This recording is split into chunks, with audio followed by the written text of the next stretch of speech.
now we can speak to David Des Roches. He's a professor at the National Defense University and joins me now live from Maryland. David, great to have you here with us on TRT World. Now, Andy was saying that there is concern among the Biden administration, according to some reports, that Netanyahu might drag the United States into this conflict and perhaps turn this into a wider conflict. Now, correct me if I'm wrong, this is not the first time such a concern has risen among American stakeholders. I wonder, why is it so difficult? Why is it so difficult for the United States to stop Netanyahu? Why do you think such a concern keeps coming again and again? Well, because he's the leader of a sovereign nation that has a substantial defense capability of its own, and because we're so closely associated with it. So, the possibility is that if Netanyahu takes some sort of action, just as we've seen with the Houthi strikes on ships, the adversaries of the United States, or the allies and proxies of Iran, they decide what is a proportional response, and they may just say, well, we'll attack American interests, even though we were only attacked by Israelis. They'll say, well, the United States supports Israel, therefore we can attack the United States. So I think that's the fear. And by the way, that's not entirely unique to Israel. We get this problem with many of our partner nations and allies. If they get involved in something, sometimes without consultation with us, the United States is expected to, have the ability to stop it, or else is seen as having given a green light for some sort of action. All right, David, now looking at the Iranian side, what strategic implications do you see for Iran's attack on Israel? Well, I think Iran, their intention in launching this was to say, we are not a country who you can just mess around with at random. We're a great nation. We've been around for years. We have a real military capability. And if you think that, you can strike, our senior leaders in our diplomatic facilities and not pay a price for it, you're wrong. We're going to show you that you will pay a price for it. I think that right now the assessment is that the level of damage inflicted is not as great as perhaps Iran would have wanted, which raises the question, was Israel extremely effective, or was this just a demonstration, a face-saving action? And I think that that's something. David, if I may, do you think Iran really wanted to cause a lot of damage? Because you said Iran might have wanted to cause more damage, but I wonder, was it really the case with Iran? Hard to say. I mean, the point I always make is, when you fire a weapon, these are lethal weapons, and, there's always the possibility of miscalculation or accident. They can malfunction, they can hit things. The bottom line is, if you want to send a message, you send a message, by telegram or letter, or you talk to somebody.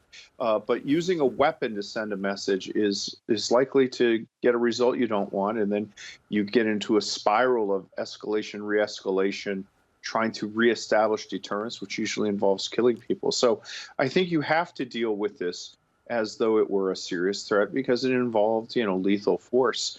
And unfortunately, I think that if you follow that argument, which is kind of hard to dispute, then what you'll see is some sort of Israeli response against Iran. The question is whether it will be proportional and limited.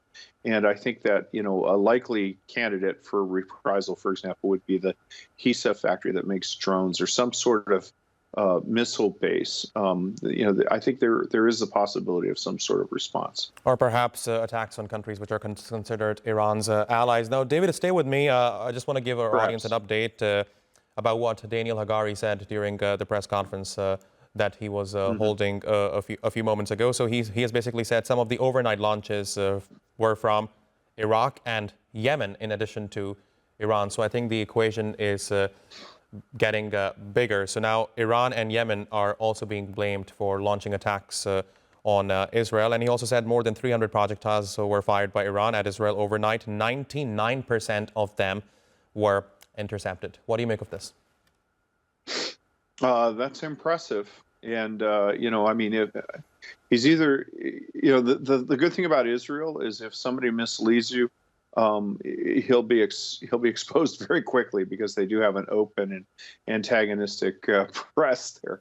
But I think that when we look at it, I would be surprised if 99% of targets of things fired at Israel were intercepted. I think it's more possible that 99% of the targets that they decided they wanted to hit were intercepted. A lot of times when these things happen with missiles and such, the way these systems work is they acquire everything, they project where they're going to be, and then they decide that some of the incoming missiles or drones or cruise missiles are aimed at areas that are just not of a threat. You know, they're going to land in the middle of the desert. And so you let those ones go through. So my suspicion is that when we know everything, what we'll find out is that 99% rate refers to those that were actually engaged, and that a number of incoming missiles or drones, they just decided didn't pose a threat and they could be allowed to proceed and impact in the middle of the desert. David, just one last question for you. What do you make of Israel naming Iraq and Yemen when it comes to attacks on the country? You mean, well, I think that's because they were attacked from Iraq and Yemen. And I think it's important to note that, in both of those countries, in Yemen, I don't think they're condemning the government of Yemen. I think they're condemning the Houthis in Yemen, who, are a breakaway faction that have managed to seize the capital, but are not internationally recognized as a government of Yemen. In Iraq, we know that Iraq is not a truly sovereign nation because there are Iranian-directed militias that are heavily armed and operate outside of the government with impunity. I don't think any of those are hot news flashes, so I wouldn't read too much into that. All right, David Des Roches, it's always a pleasure talking to you. Thank you very much for talking to us here on TRT World. Really appreciate your taking out the time. Thanks, Jeff.